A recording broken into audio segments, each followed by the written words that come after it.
We are live with 3 rounds in the UFC heavyweight division. Welcome to another episode of the Academy Sports Show right here from wherever you're watching. Right here from Facebook if you're watching on Joel's feed. Right here from YouTube if you're watching from our YouTube channel, which is the best way to watch the show. Go on YouTube, search Academy Sports Show, find our faces, subscribe to our faces, and trigger that bell. That way you get a notification every time we go live. Did I get mine? I got mine. Did you get yours? You got yours? I got mine. YouTube tripping. Okay, come on, hurry up, YouTube. All right, so it is a Tuesday day. Tuesday day, afternoon-ish. Yeah. Evening-ish.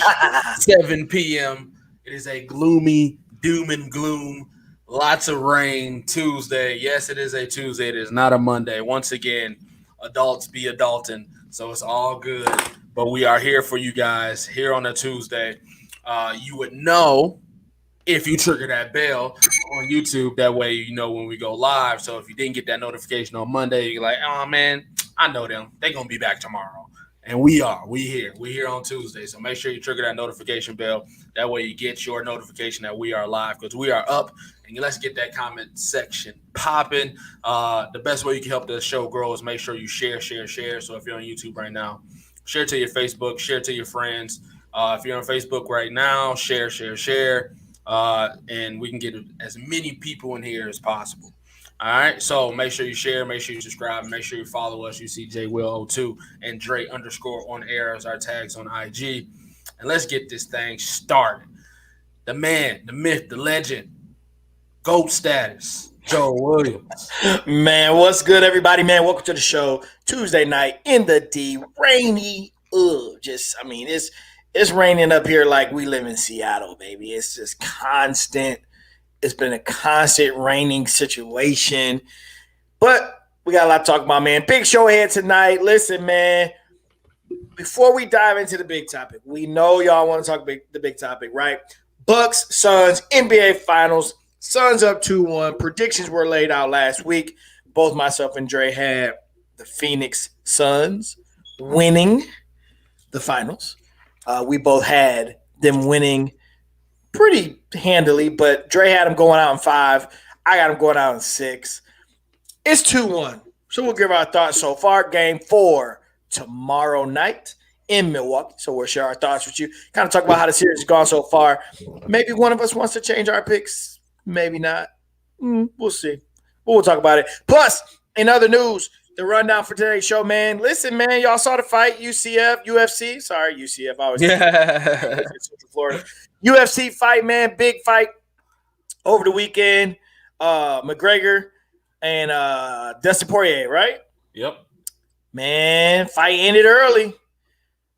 McGregor goes down, broken tibia. Poirier claims the victory. And McGregor says, medical stoppage. So we'll have a little discussion on that, man. Get y'all thoughts on how you guys feel about Conor McGregor. Came into the UFC, took it by storm. Then he lost. Then he went and fought Mayweather. Then he came back to the UFC, and things have not been the same. We'll give our thoughts. Plus, ask you, man, is he washed or nah? Plus, in other news, don't forget, Olympics are coming up. USA Basketball, 0-2 at exhibition. Oh! Is the sky falling, as I like to say, whenever there's panic? Or is this just growing pains? Is this just USA Basketball has to get together and grow? As Pop says, these other teams have been playing together for a long time. There's a lot of camaraderie. Our players have to come together. A lot of work to do to build it. It's only been about 2 weeks or so. I don't know. Get your thoughts. Also share ours on that. Also, big news in college. In the world of college sports, you can now basically make money. Name and likeness rule has changed. My name, my likeness, I can get bread for it. I sign an autograph. I can go to a book signing. I can go to an autograph signing. I can go to a poster signing, whatever. Meet me at the sporting goods store. And I get a check as a college student. Big time news. Ha ha. A lot of people from the past are now asking, wait a minute, if this is now legal, if you're letting go of the hypocrisy that is college sports, shouldn't my stuff be reinstated? Fab Five believe that banners should be back up, records restored. Reggie Bush, Heisman, bring it back. Bring it back, bring it back, bring it back. The Tattoo Five from Ohio State. Maybe they should get things restored. Let's talk about it. That much more. We see you out there in the chat. We know you're here. We see you on Academy Sports Show on the YouTube page, as we appreciate you always, man. But y'all gotta let us know you're here. Say something to us. Let us know you're in the building. We got that and everything else, man. We talking good tonight. Let's get it before Game 3 tomorrow. That tonight on the Academy Sports Show. All righty then. He said it. Let's do it. All right, so let's bring up the first topic, man. Y'all been asking for boxing and fighting and UFC and people getting pushed in the face and all this other stuff. So here we go. One of the biggest, loudest dudes in the sport in the UFC fought Floyd Mayweather, former light heavyweight champion of the world in the UFC. Now lost his last two fights, took some time off, now broke his tibia and fibia against in a trilogy. Couldn't make it out the first round. Should have took that bet, man. I heard that bet on the radio. Just put $10 down and you win $100 to make it out. If the fight don't go past the first round, I should have took that bet, but I didn't. Is Conor McGregor washed? Dun dun dun. Hey man. Hey mama, what up though? Stu, listen. I'm gonna go out here and say it, man. He's washed, bro. Done. End of an era. Done. Era ended already 2 fights ago. Done. Using my man name. Of course, he's gonna draw. He's definitely gonna draw the ticket, right?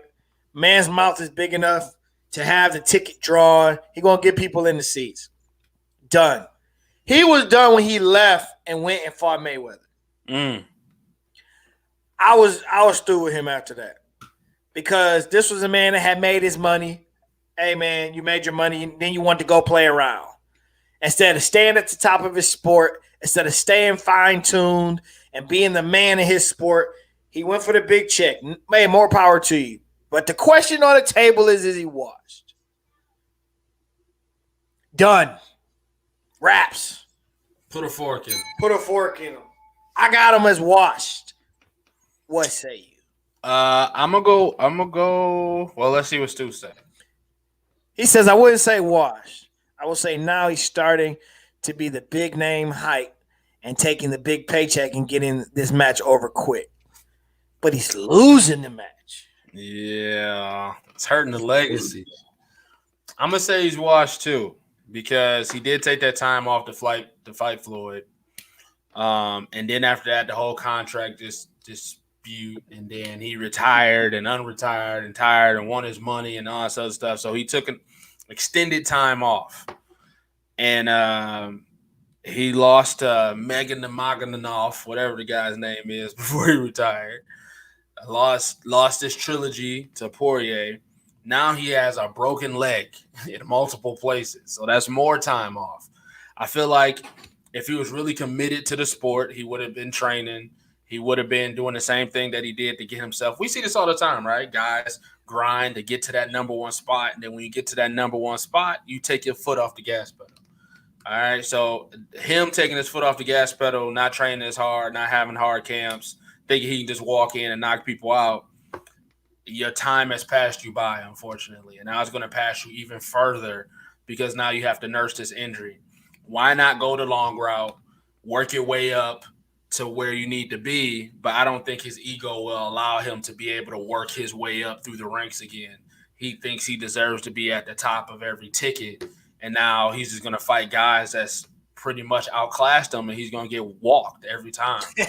So unfortunately, if he doesn't take that route of just progressing and getting better and going through the ranks and trying to work his way back up to the top of the map, I think he's done. I think you're going to keep seeing outcomes like this where he just keeps getting knocked out or DQ'd or TKO'd or doctor stoppages. So I think it's over. Stu says last night he bit off more than he can chew. He wasn't expecting to get injured. So, Stu, who did you have winning that fight? Like, did you have McGregor winning that? And but McGregor, like, did you have Poirier winning, but McGregor got hurt, or did you have McGregor winning, but he got hurt? Like, are we feeding into medical stoppage? Like, should we look at this and say, hey, man, the question is still open on the table because it was a medical stoppage? Like, I'm feeling like some people want to run that. But if you look at everything prior to medical stoppage, when was the last time you were impressed with this guy in the octagon? It's been a minute. I haven't seen him grind like you just said. I haven't seen him go after it like that.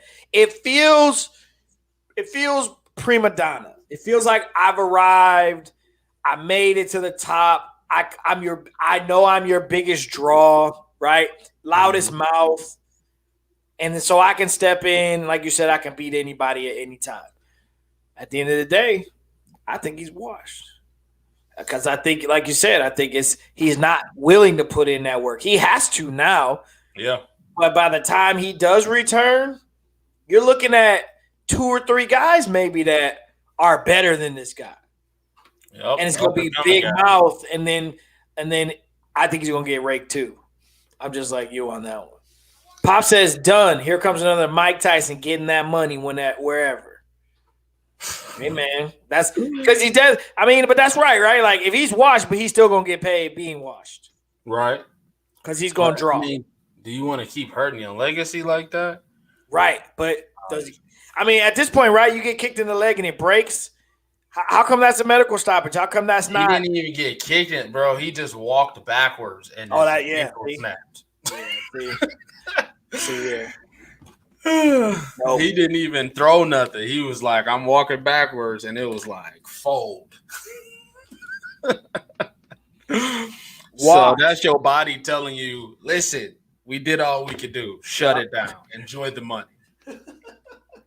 You know what I'm saying? Like, do some throwing his hands up. Celebrity deathmatch stuff. You know, go take the Floyd route. Go fight a YouTuber and go toy with him and make $30 million off of that. Oh God! But professionally, you're done. You're done.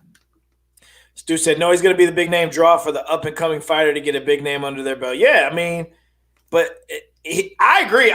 We're agreeing with Stu, right? Like, he's definitely a big name draw. But if you're a big name draw just so the other guy can make a name for themselves, what do we say? But that's the ladder that I'm talking about. I don't think he'll be able to take that progression to build his career, or you know what I'm saying? In the UFC, you got to get your fights under you to challenge, right? Like, you got to get on that winning streak. Like Poirier, he's won 9 of his last 10 fights. He's going to continue for the light heavyweight title of the world because he's got the steps to make his way up the ladder. I don't think Conor McGregor wants those steps. I don't think he's ready to go a 10 fight to try to put himself in that situation. I don't think he'll be fighting somebody that he deems beneath him.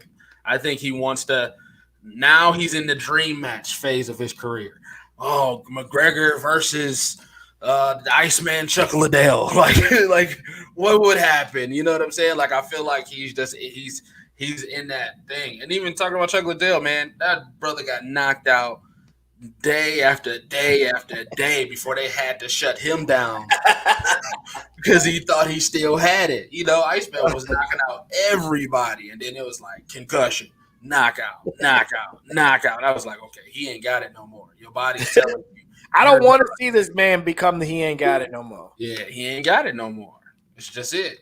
Just, if you want to be a token of yourself, go ahead and do that. Just chill on your money and just, you can talk as much game as you want to and people will still eat it up. Hey, well, that's 2 for 2. We calling it wash. Deuce's dad in the building. What's up, brother? What up, bruh? All right, next up. All right, you said it in the open, man. I'm glad Deuce's dad is here. We in the college athletics here. So, with the new NCAA ruling, do you think these previous infractions should be fully reinstated? Now, Jalen Rose is going to Twitter talking about Coach Fisher, Fab Five, put the banners back up. Recently, Terrell Pryor and the guys who sold their autographs for tattoos and got their, got Jim Tressel exiled from Ohio State and everything. They want all their stuff back. And Reggie Bush recently came out, said he wanted his Heisman Trophy back because, Reggie took money as a high schooler to go to USC. So all these infractions, now they're all different in different scales, different weights. Maybe we talk about them individually. But as a whole, do you think infractions like these should be allowed a certain committee to look back over them to see maybe these things do need to be reinstated because we deemed our rules to be unfair?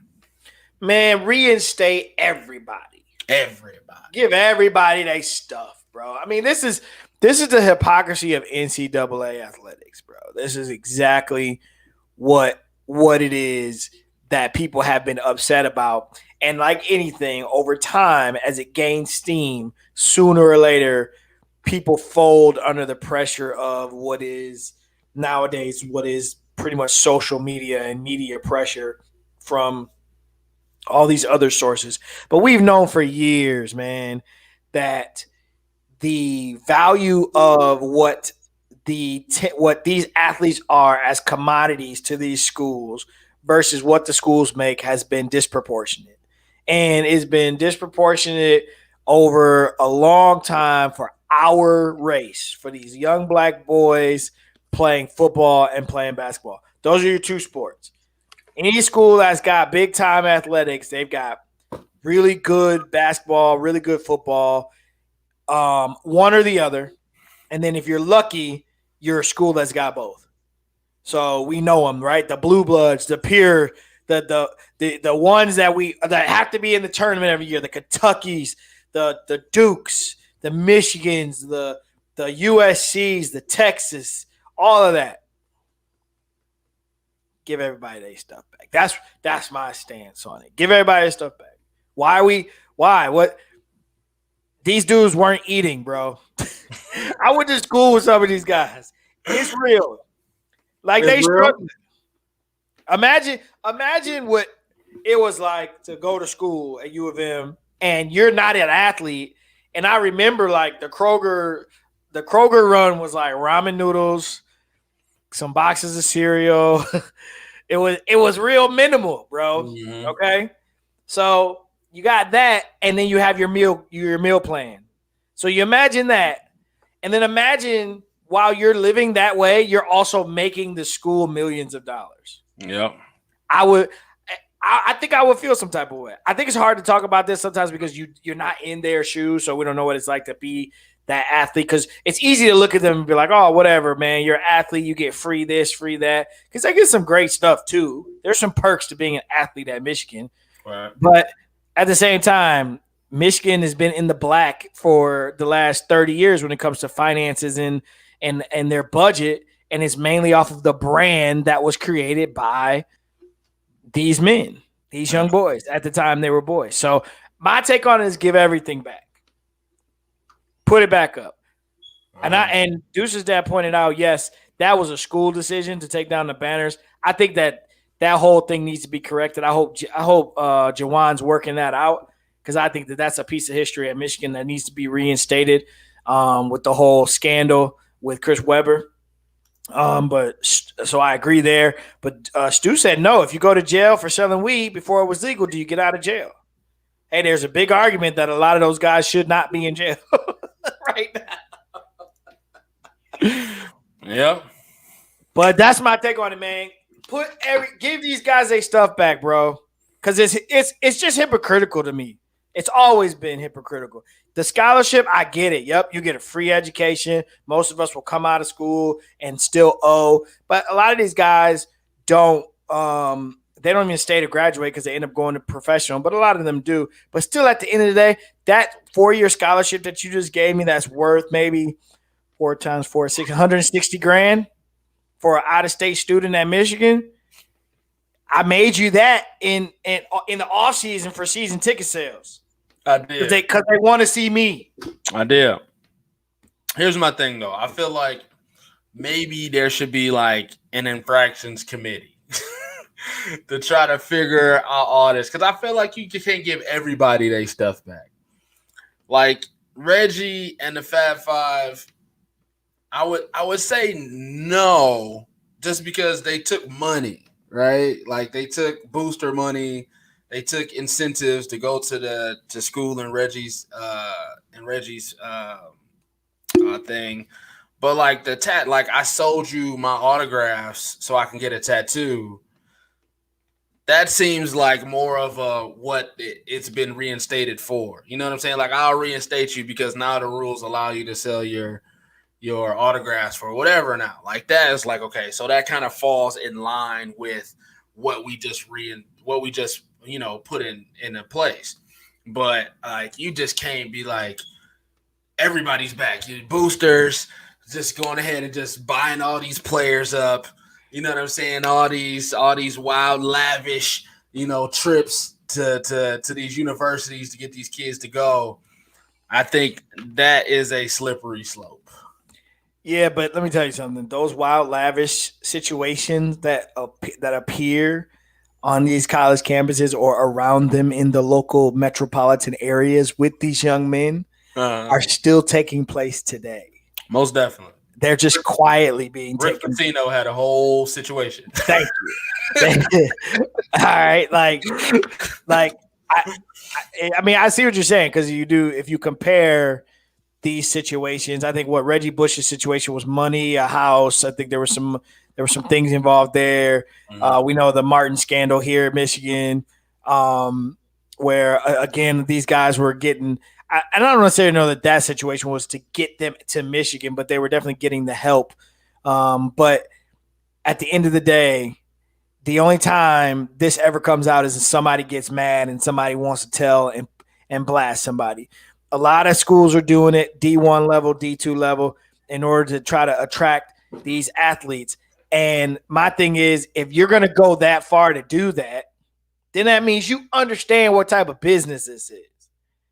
If you're putting that much value in my son, then you know the business. You know what this is about. It's about the money. It's always been about the money. The NCAA, again, Perry just said it, the best organization in the country. The hypocrisy of it, the sarcasm of it. Mm-hmm. It's always been about the money, but they've been able to hide behind amateurism and say that it wasn't. It's not. It's the purity of the game. They don't play for a check. They give their all. Man, and y'all steady raking in. NCAA, how much money did you make off of all those college footballs? EA Sports. It's in the game. It's in the game. Come on, man. Off of all these guys. And I think that's the thing that burns me up the most about this is all of these guys, their likeness was used for the NCAA to make money. Yes. Reggie Bush was cold on college football. Yes, he was. I mean, still that jerseys with their name on it, bobbleheads, action figures. Come on, man. All of it. They marketed off of that number 5 USC jersey. You know who wore number 5 for USC. Exactly. One year they brought the game out, they tried to take the names off. Yep. You knew who wore number 5. Guess what you did? You went in and because you could put names back in, yep. And you had an auto name. Go ahead, download that active roster. Thank you. Thank you. We all know who number 5 was. Yep, most definitely. So get out of here with that, bro. I don't know. I feel like the committee is maybe taking a step backwards. Like with the committee for a committee, but it's got to be something that is in line with selling your name and likeness for funds, or goods and services. I think the committee will do that because they can't. I think this is a classic case of backpedaling because you're getting too much pressure. That the writing's on the wall. These young people are realizing I will go here instead of coming to play in the NCAA. Let's understand what this really is. This is about survival. Mm-hmm. This is about understanding that there are leagues that are now popping up, especially basketball, where these kids are going and going to play, get paid, and then make a jump to the NCAA. I mean, to the NBA. So don't think that the NCAA all of a sudden got a conscience and said, "Oh, we've messed up. We're so sorry. We're hypocrites." No, they figure, hey, the coffers are overflowing. We there was a line in London is falling. We've been here all this time. We're still gonna be here 1,000 years from now. That's how it is. This is all about survival. And they realized that they did all this for Bronny. They did all this for Bronny, bro. They need him to go to college. That's all it is. We got to attract these kids back to college so they can get their names. Because he's going to come straight out of high school, or he's going to sit out a year and go right to overseas. He's going to do the balls and go overseas. Or LeVar Ball, start my own league. Or, like you said, there was a lot of competition being made. The G League paying kids to, come through the farm system. So you are correct. There was definitely a lot of pressure to do something because the top talent was not going to come back to the NCAA. Yep. So that's why they won't backtrack that far. They'll do something like you said. That's a likeness issue. We'll reinstate that, but we're not going to give you everything. Come on, that's a little too much. We can't give you everything. All right. Perry says the NCAA is an insult to my intelligence and my common sense. Dean Big Brother Mark Emmert. All right. So let's throw some football in there, man. We are, a month away? Oh, we're less than that, sir. Less than a month away? We are, what is it today? The 13th? So we are, 10 days from now will be the 23rd plus 3 plus 4. So we are 14 days away from training camp opening. Training camps open July 27th. We are 14 days. 14 days away. All right, well, let's get these football topics in because we're gonna get busy in the next couple weeks or so. So we're gonna have to figure out our schedule. But don't say that too loud. Some of our faithful listeners have issues with our transitioning from different nights. Oh, get over it.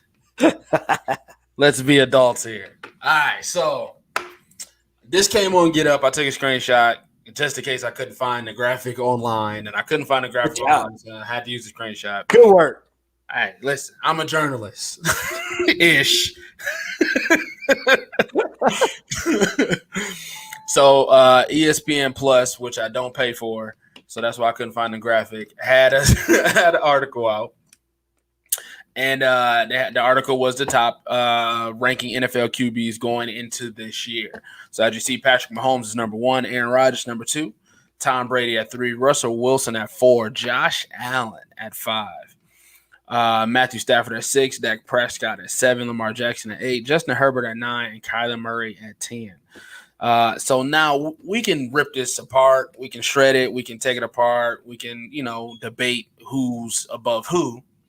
But I feel like the funner question would be, which guy do you think will fall out of this top 10 as the season progresses, and which guy do you think would replace them? So, you think Patrick Mahomes is not going to be a top 10 quarterback at the end of the year and be replaced by Ben Roethlisberger? Is that a hot take?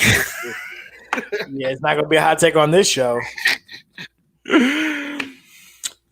Perry thinks that Josh Allen is going to fall out and Drew Lock is going to come in at number 10.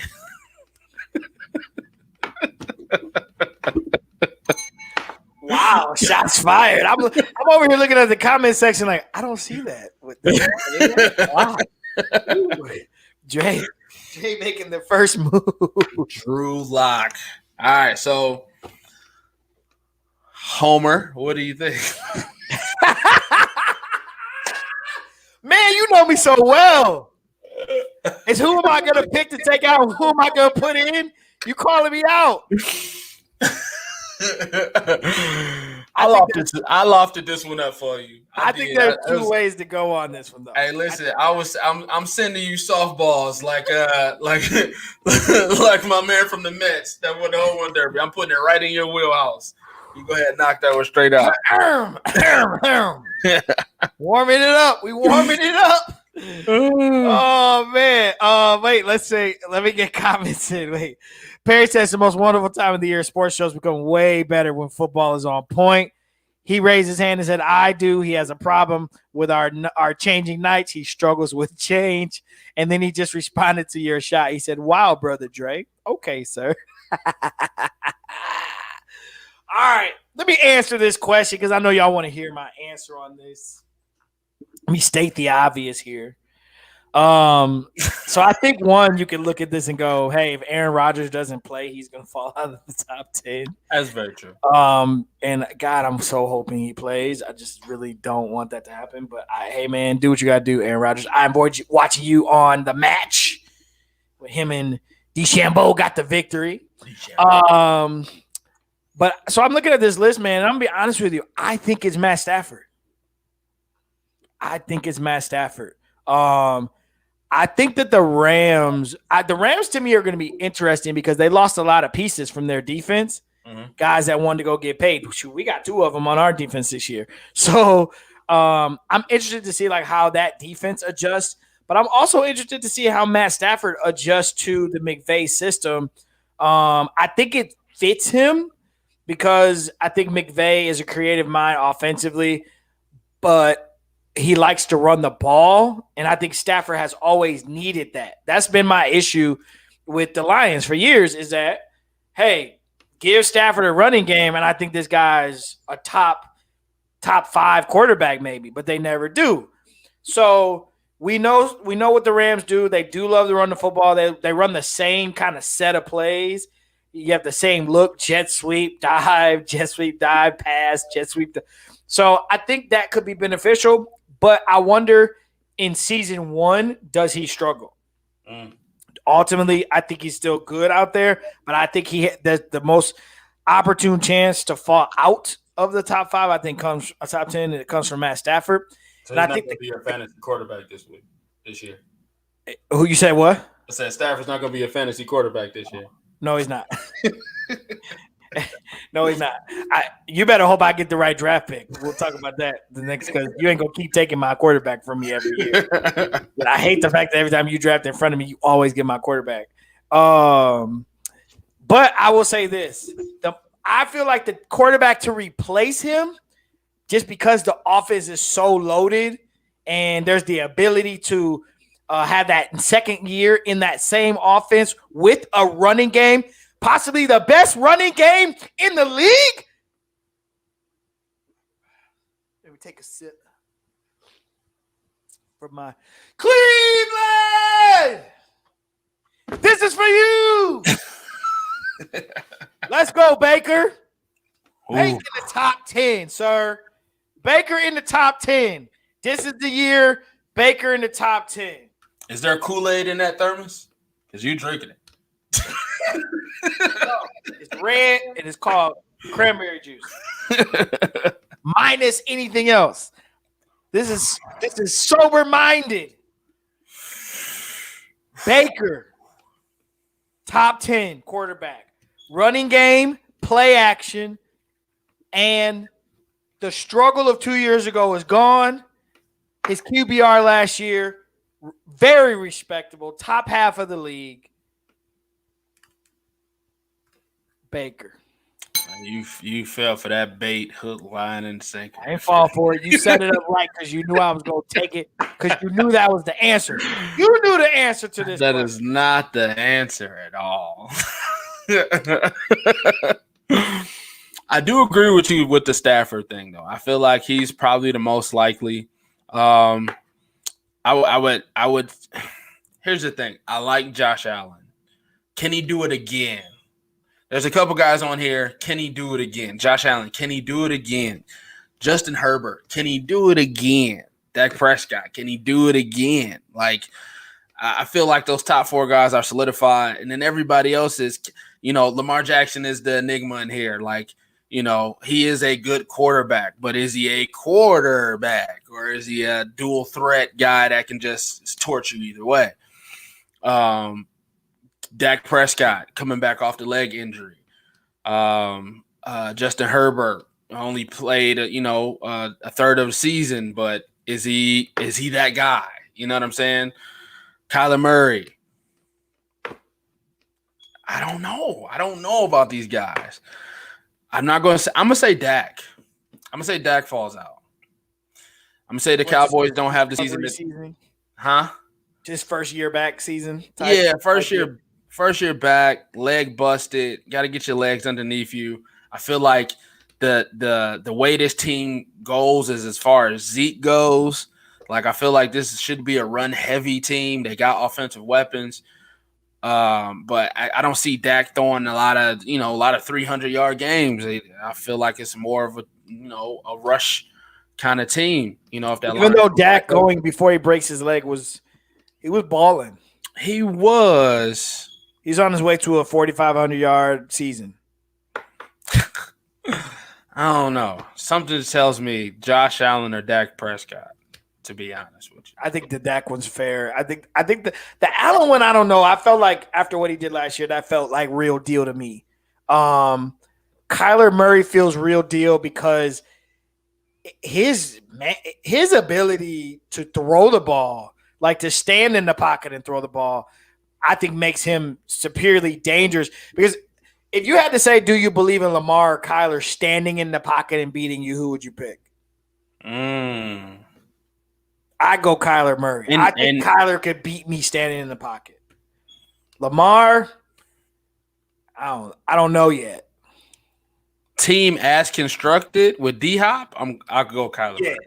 Yeah, okay, so that helps, right? Right. He's got number one, a legit number one, which I think last year we all were thinking, okay, really, Kyler Murray, what is he going to be? But once we saw him plus D-Hop, to me, that legitimizes him. Just like I feel like once we saw Josh Allen and Diggs, that's legit to me.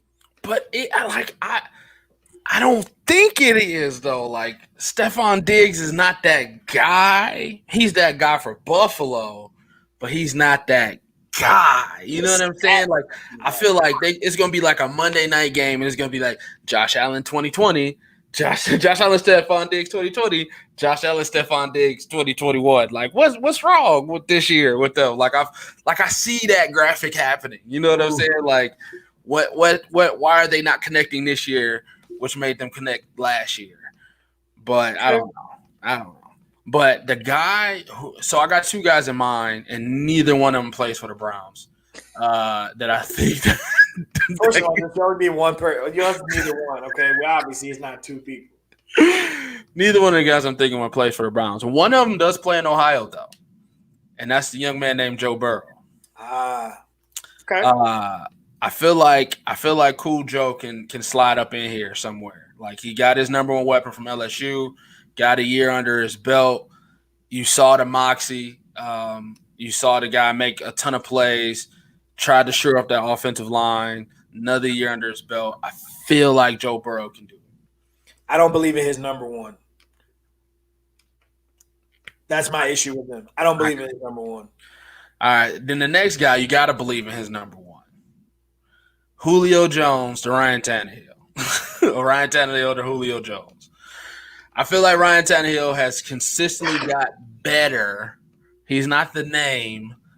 He's actually defied my odds year after year because I've said the same thing about Josh Allen that I've said about him, right? Like, that was a good year, but it's going to come down sooner or later, and he hasn't come down yet. He does have Derrick Henry, so you can't rely on that running game heavily, but I feel like adding Julio when healthy can take another step forward.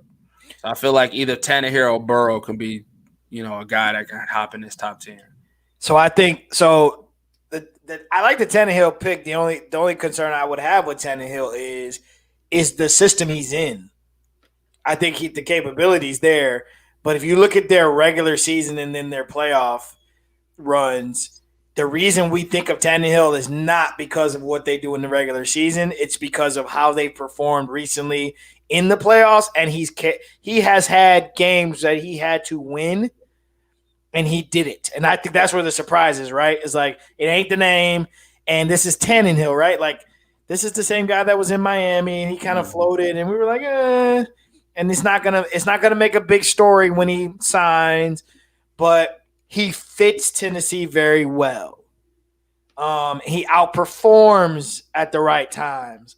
But from a season, I don't see him as a big numbers guy because he is going to be a play action guy that they will go to Julio through that process. Like I don't see them trying to open it up and see if he can throw for 350.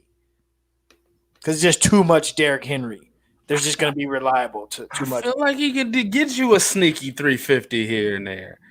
I feel like that could happen. I can't see that giving you that many yards. Maybe so. I don't know. I think the disadvantage for Dak is they don't rely on Ezekiel Elliott because their offensive line was poor. It was like a screen door last year.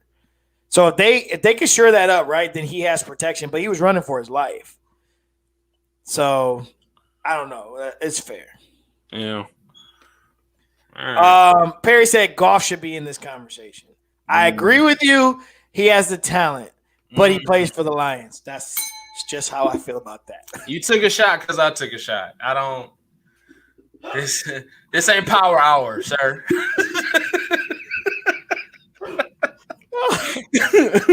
We ain't going shot for shot right now, okay? Oh, I think we both got a shot in on you right there. Jared Goff. Hold on, let me talk about that Goff thing. Who is he throwing to? Right. Exactly. He plays for the Lions. Who is he throwing to? There's nobody here to catch a ball. There's nobody here. TJ Houshmandzadeh. White TJ Houshmandzadeh. That's it. That's the only one we got. That's it. There's nobody here. Who's running the ball? Who's throwing the ball? Here. I can't even name like 3 players on that offense. Penei Sewell. Oh, that's right. Strongest offensive lineman in the draft. Oh my God. Oh man. So yeah, no, he is not in the conversation at all. Stu said, I really don't see anybody fall off this list. Maybe I would say Kyler Murray, but honestly, I see him taking a step forward. I think this might be the year the top 10 actually stays the same. Yeah, barring injury and Aaron Rodgers playing. Right. He's claiming I have vodka and cranberry in my juice. It's not. You've been drinking. The Cowboys have too many weapons for Dak to fall. See, that's my issue, though. It's like those are the same weapons they've had. And these dudes can't win 8 games. Yeah. But he was balling though. So I think he's more legitimized on this list and could stay more than Stafford. I mean, Herbert was a flash too, right? Like we're firm believers on this show that once defensive coordinators in the NFL get film on you, there's going to be a situational change to your game. Mm-hmm. So then can you adjust, right? So I think we saw that with Lamar last year. People adjusted, even though he still balled. You had less explosive games, but then he finally got his dub in the playoffs. But Herbert, right? We've seen him, but now he's got a new coaching staff. I don't even know the coaches in San Diego or LA Chargers. He's got a new staff, new OC. So does that impact him? So I think that's a good reason for him maybe to fall off this list. Another thing too with him too. I mean, and it also depends on how you take the ranking because it says the NFL is ranking top 10 quarterbacks, not necessarily who's stuffing the stat sheet. Herbert stuffed the stat sheet. Like he threw 40 times a game. Right. You know, Eckler got hurt earlier in the year, so they abandoned the run game. So he was throwing a lot. They were competitive in a lot of games, but they also lost a lot of games. One, because of some dumb coaching moves every once in a while. But two, like statistically, you know, he threw an interception here or there because he was still a rookie. But he was shocking because he was keeping his team in the game, and he was throwing for almost 400 yards a game, you know. So he played, 7 or 8 games, and the stats were huge for those 7 or 8 games. But does that really solidify him as a top 10 quarterback in the NFL? I don't think so. Right. Perry said, I'd take Tannehill over Baker, sir. Check Tennessee's ranking in total offense over the last 2 years. It's top 5. Tannehill definitely needs that running game, but he gets the job done. Not elite, but good enough. Respect. Not elite, but good enough. Yeah. Ryan Tannehill. I mean, they lost Jonnu Smith. He went to the Patriots, so he lost his safety cushion at tight end. But I mean, if Julio can stay healthy, that's a huge if for a guy that goes 1,000% when he's on the field, and at his age, at football age, that's pretty high. If he can stay healthy, that's a hell of a weapon. I'm just saying. That's a hell of a weapon. And then he already had 2 good receivers on the outside. So I think his receiving core is just as good as Dak's when you add Julio Jones in there. And then you still got the run game and the play action game. And he throws a great deep ball. So, like, play action with Derrick Henry. Can you imagine play action with Derrick Henry with Julio over the top? That can be nasty. That's true. Very, very, very, very nasty. Let's see here. All right, so Tennessee Titans total offense last year. Oh, he checking your stats, Barry. He said you capping. He checking your stats. Number 3 in total offense.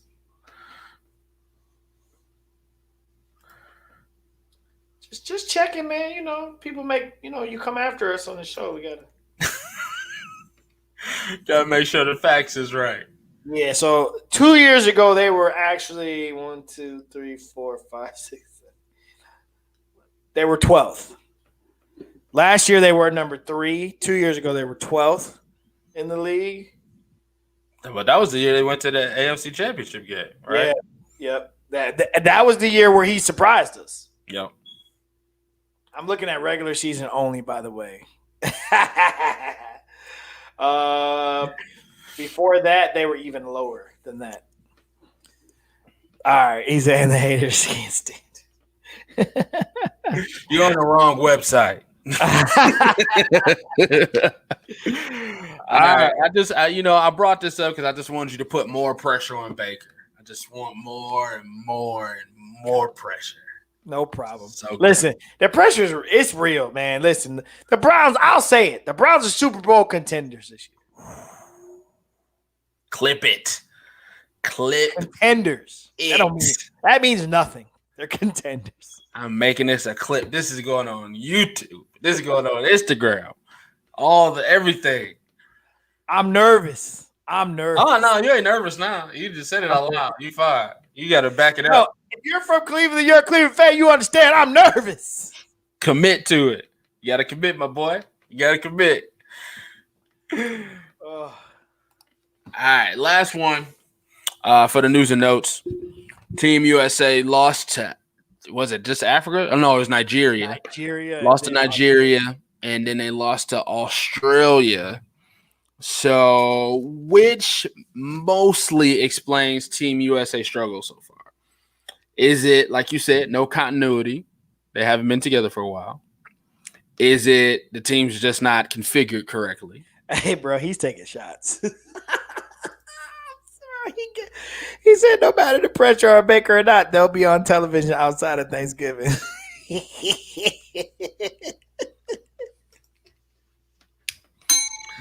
Wow. Listen. This is such a... wanting the Browns to fail, you got to be in the garbage with us, okay? You tried to leave. You trying to go do great things. No, you got to be in here with us. Be in the dumpster fire with the Lions. The Browns and the Lions are like peas and carrots. You understand me? We are together. We touch on the paper plate. That's us. We together. Oh, man. That's good. All right, so is it team configuration? Is it don't panic, they'll be all right? Just give them some time. Is it the world is caught up? The last couple MVPs have been not USA born, and you got Luka Doncic, you got all these guys, or is it just that nobody's scared of the Team USA no more? Like you saw how Australia played against us, they were not afraid at all. So, what do you think is most likely to explain for their struggle so far, or is there a reason to panic? I think part of it is team configuration. I hate that they don't have size.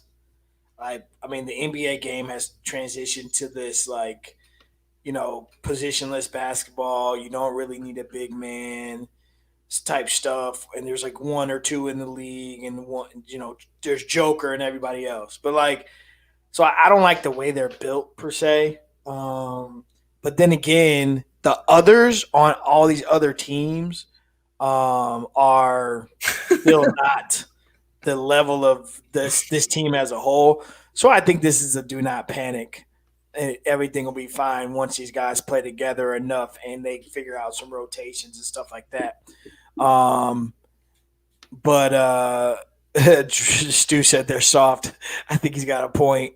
The league is soft. We know that. All of us are the old guys standing on our lawns. But yeah, I think it's a combination of the two though. I think I just don't like the way they're configured. They don't have a big they don't have that enforcer type guy. They just don't. And then like I said, I think ultimately it's still there's just way too much talent for them not to be able to perform at an extremely high level. But you got a lot of alpha males that have to understand in this game that in their roles is totally different. You take all these number one, number two guys from every team. They're used to ball dominant stuff. They're used to all these things. Everybody's got to learn how to adjust. Everybody has to learn how to trust each other. There are reasons that teams succeed, and it's not just because of talent. All right. What else they saying? Perry says reasons for that 1988 USA team struggling. Y'all Kang not there. Silencer isn't there. CB3 in the finals. Giannis is Greek. Oh, and Kevin Love is on the team. There you go. The token, as Jalen Rose put it. Oh, and Stu says they're soft. They just can't handle tough calls. I think they just have to adjust. I mean, you can stop being soft over the next month and play some basketball. These guys are professionals and know how to bear down and get the job done when it's time to get it done. I still think this is the best unification of talent out of all the teams. The world is catching up a little bit, but I don't think they've caught it to where you're going to beat this team. So I still have this team winning the gold medal. Yeah, it's kind of hard to say different, but they definitely suck defensively. Yes, that's the most blaring thing. And now you brought up the size thing. They don't have any size. Like usually on these teams, they bring like the little couple token centers, like Andre Drummond or somebody like that. But they didn't even roster no guys like that. I mean, just as you were talking, just looking at this picture, if this was the five that's out here, KD was your center, Tatum was your four, and what Levine was your three. Like this team is super small. The small ball works in the NBA, but I don't know if it works on an international level. So I feel like the team configuration is totally off. It's wrong. They should have brought some size. They should have brought some perimeter defense. Like they usually have a guy. Like I like Draymond, but I feel like he's over the hill now. Like that, he's not that guy anymore. To be getting minutes like that on Team USA, and I don't know. I feel like watching that Australia game back, I mean, they had Thibault locking guys down. They're just, they're pressuring the perimeter. They're begging them to go inside, but they're not. They're still jacking up shots. And if you just look at how the league is configured, like you're saying, like you were talking, like all the great big men are not USA. Like Jokic is not USA, and you know what I'm saying? Yep. Greek Freak, like all the decent big men in the league right now are not Team USA. So that is a huge thing where nobody's intimidated by anybody you got in the league. Gobert, even like there's nobody that is American born that can be on Team USA that's a center or even big enough to even compete in the lane. And the best you come with is Kevin Love. So this team configuration is horrible. Like even I'm pretty sure what Middleton and Booker were supposed to be on this team, but they're in the finals right now. I don't know if are those spots still open for them to rejoin after the finals. I'm not sure. I don't know. I tend not to follow this until it's time for them to play. But even those two This guys, year, the finals are running till July, so who knows? those guys play better defense than these guys are playing. You know what I'm saying? Yeah. Like they miss Klay Thompson. He's a great two-way player. They miss, like what I said, they miss Steph Curry. They miss LeBron James. They miss Kawhi Leonard. They miss these guys on the roster, these great two-way players, or just a dominant all kind of player where you're the other country and you don't want to lace up against these guys. Like I don't want to lace up against Steph Curry. I don't want to lace up against LeBron James or Kawhi Leonard. You know what I'm saying? So I feel like the configuration of this team is made for them to struggle. And I don't know if they're going to get a goal, but I won't root against them from getting a goal. Stu said they won't even play for the bronze medal.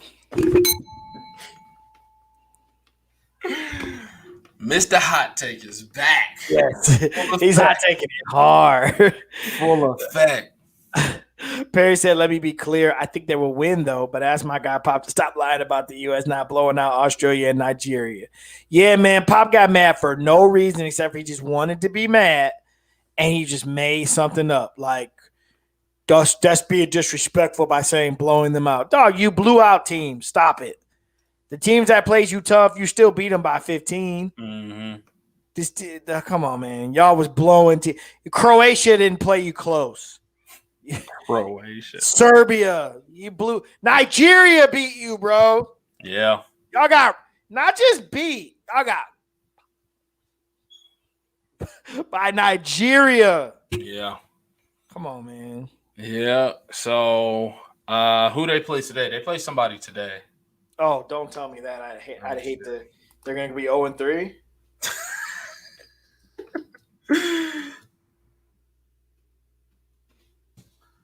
Play somebody today. I think they play somebody hard today too. No, they play tomorrow. They play Argentina. Is it Argentina? Yep. Oh, this is hockey. What am I looking at? No, this is basketball. Oh, this is WNBA. What? Versus Team USA. Oh no. So they play tonight? Yeah, they play at 6. Oh, so it's already happening. Let me see if I can find a score. Maybe is it 6 our time? Yeah, 6 Eastern time. It's in Vegas. So they're playing right now. Team USA versus Argentina. But they don't put scores Friday they play Australia again, and then Sunday they play Spain. Like they can go over, bro. In exhibition. Do they hide the scores for some reason? I don't know. Let me check Twitter.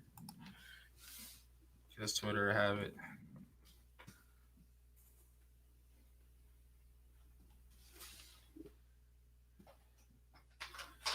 Wow.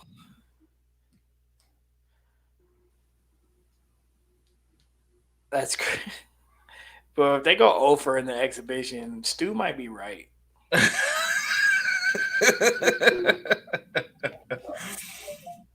You can't keep losing these teams. You can't. No, I don't see it. Hold on, it's on TV right now. Oh, okay. Hey! They blowing them out? Yeah, 105-77 in the fourth quarter with 39 seconds to go.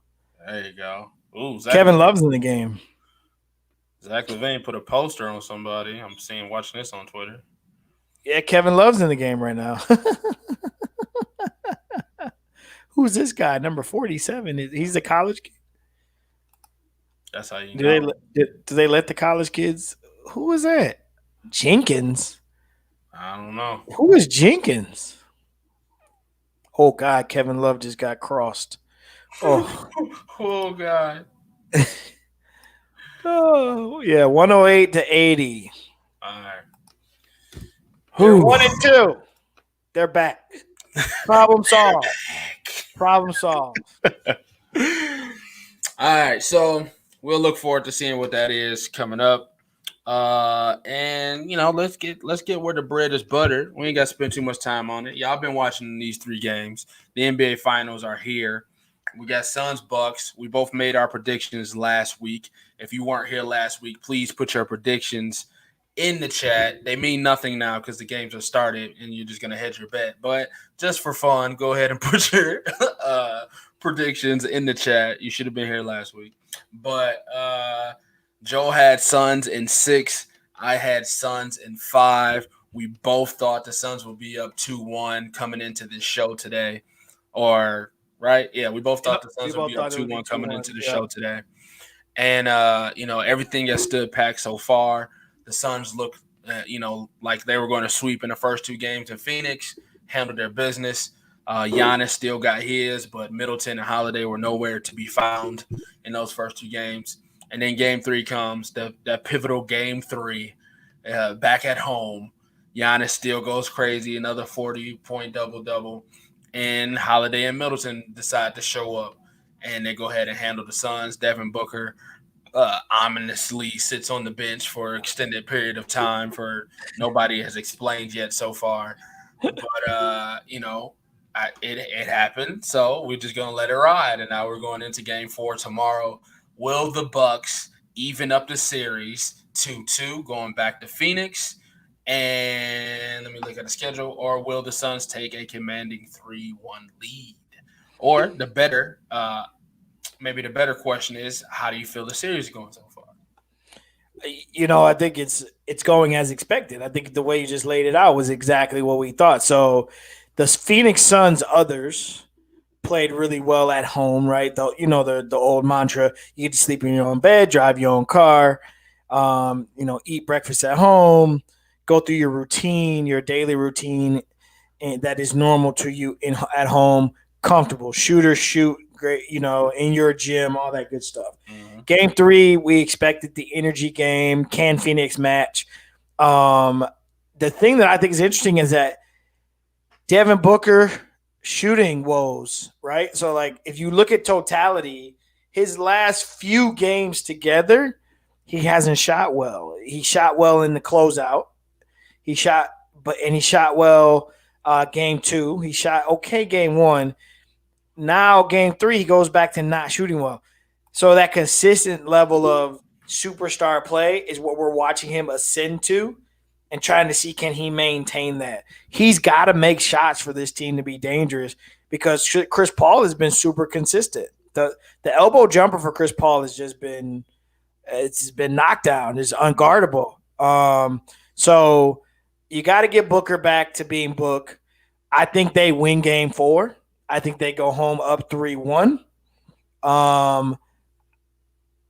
I think Milwaukee did what they were supposed to do in game 3, and it happened. I think when they went up 20 that second time they went up 20 after Phoenix made that run, that's when I was like, oh, this is done. We can turn this off.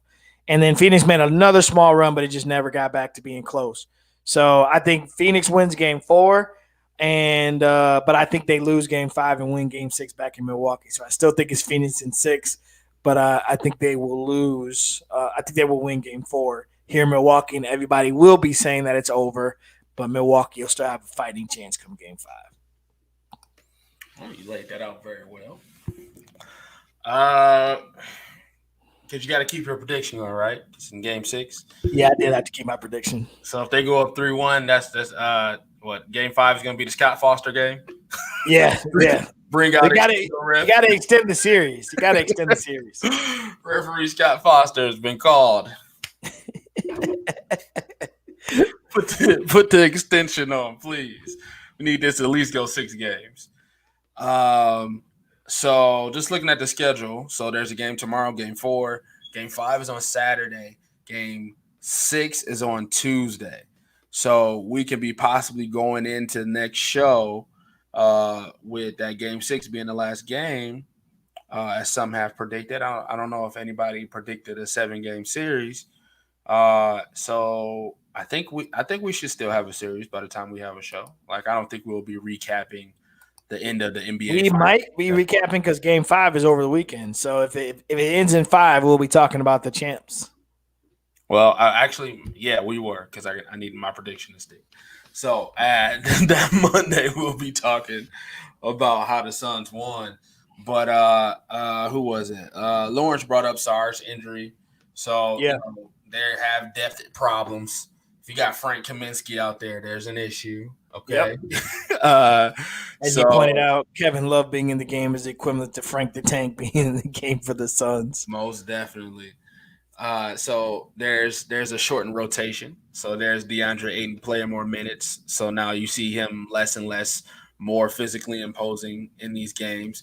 And I mean, at the end of the day, if you're Giannis, you know you're the best player on the floor. Like you just got to go be the best player on the floor. His mindset is not of what the normal superstar is, right? Like I'm the man, I'm getting the ball, and all this. Like he's really in that mode of I'm going to make the best play. Like I'm a probe, I'm gonna get into the paint, and if the best play is for this floater or this dunk, I'm gonna go ahead and do it. But I'm gonna draw everybody to me, and I'm gonna kick it, and I'm gonna trust y'all to make this shot. So you can see how he's playing this series. I don't think the knee is bothering him too much. I respect the game that he's putting up because I see the fight in him. Like he ain't laying down like most people thought he would, and the Suns will just roll over him. So I Mm-hmm. do respect that part of Giannis's game, and he's definitely making it a series himself because he's doing his thing like to back 40-point games, loss and a win respectively. His teammates have to step up. Yeah, I mean, you look at the highlights of the game, you can see guys like Portis making 3 pointers. True Holiday finally shows up and has a good game. I mean, a lot of that stuff has to do with the fact that they're at home and they're playing at home and they're able to again kind of get comfortable. Look at Lopez taking it off the dribble, then begging for a foul. I mean, these are just things that they did not do when they were in Phoenix. So this was 100% energy game. Loose balls were going their way, as they would say, the 50-50 balls were going their way. I mean, they just out hustled Phoenix. Fouls pile up. Booker's not shooting well. Giannis They making his definitely free throws. yeah, Giannis was making his free throws, right? They just waved the right flag pretty early. But I want to hold my prediction, so I still want to go 6. But I believe that the Suns can win game 4. Definitely, and have a chance to close out at home.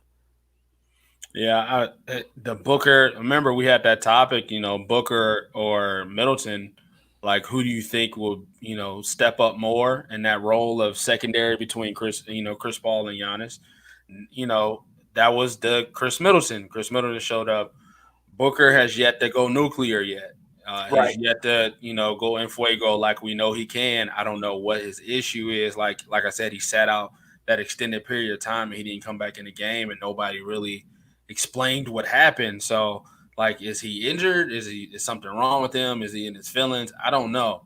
But Devin Booker needs to have a Devin Booker game very quickly, or this series can be even, or possibly have the Bucks get back in control. So the others, I believe, in the Suns are kind of doing what you expect them to do. Like Crowder's, he had a good game. Cam Johnson had his game. Mikal Bridges had his game.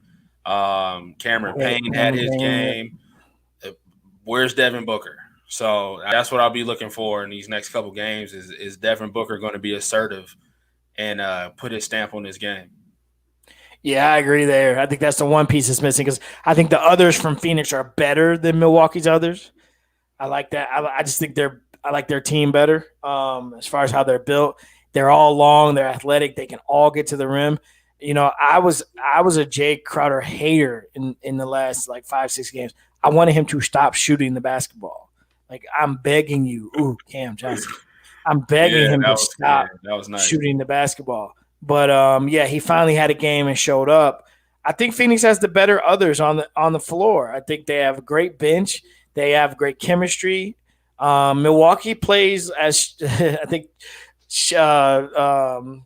What's his name? Perk said it. Milwaukee's the dumbest team ever in the finals. So like they definitely have these moments where you're like, what are y'all doing offensively? It's just this was the proverbial game 3 automatic to me. Mm-hmm. So I think the Bucks are who we think they are. I think the Suns are the same.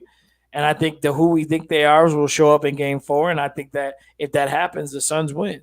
Stu says Booker needs to attack the rim and get to the free throw line. I agree. Most jump shooters, if the shot's not falling, they always say, get fouls, get to the free throw line, see one go in. Mm-hmm. He hasn't been right since the nose was broken to me, but we'll see. I hope he has one of those stage games where he really puts an imprint on this series, because it'd be great to see a young guy like that get that opportunity. Yeah, he can't be outworked by a guy like Bobby Portis. Like you can't let the dude that got released and now is on the roster, put 20 and 10 on you. Like y'all gotta have more pride than that. So we'll see. Like I said, we'll be back Monday. I'm off Monday. I open Monday, so I got my afternoons available. So we'll be back Monday, and then hopefully we'll see where we at on Monday. I think that's it. You got anything else? That is all. All right. We paying bills? We are. All right, let's pay the bills. This show is sponsored by Mr. Mike Vaughn's Plumbing, both licensed and insured. Vaughn's Plumbing provides top quality services at great prices. Whether it's just getting up to cold waterproofing or daily home services, we suggest you call the man. 313-304-7786. BondsPlumbing.com. Gives you a map of all the areas that they service as well as the services that they provide. But we suggest you call the man. 313-304-7786. Because that man right there is the real MVP. All right. So if you want some product placement or if you just want to shout out, make sure you hit us up at academysportshow@gmail.com. That's the best way to hit both of us. academysportshow@gmail.com if you want to hit us up. Or you see the tags. JWill02 at Dre_on-air are the IGs. You can DM us anytime. If you got a news story or you got a meme or you got a scenario or if you got anything you want to talk about on the show, hit us up personally, hit us up individually, hit us up as a show. That's every single way to get in contact with us. And we'll get everything that you put up on the show and we'll talk about it. Facebook and Instagram are still live. Make sure you like us, subscribe to us and all that good jazz. But the YouTube is the one. You understand me? Go to YouTube right now. If you're on YouTube right now, please press the subscribe button if you haven't. And hit the share button, man. Share with your friends. Text the show to your best friend. Text them to, hey, we can talk trash here. These guys let us do this, So share it to your friends, share it to your feeds, share it to your social medias. Let's get a lot more people in the comment section. Let's help, grow this show because we are nothing without you guys. So we appreciate each and every one of you coming into the feed, whether it's a Monday or a Tuesday, with us and letting us know how y'all feel about the sports topics for the week. All right, brother, you got anything else for them? Hey, man, like we said earlier, we are 14 days away. July 27th, camps open. August 9th, youth football season starts. Can't wait. We're almost there. We'll get a new schedule out for you then. For sure. For sure. That's when we take our little vacation. We take a little break so we get into our season. Yep. And then we come back and get ready for the NFL season. I can't wait. Listen, I did my first Tiffany was at my job the other day. And this kid walked by and I was like, I looked at his mother. I said, how old is he? He play football. You understand me? I need some linemen. All right. Well, on behalf of myself, Andre Douglas, Joel Williams. Hey, man, see you guys next week. It's good to see you all. Thanks for joining us tonight, man. Enjoy the finals. Enjoy sports as a whole, and we will see you guys on Monday. See you Monday.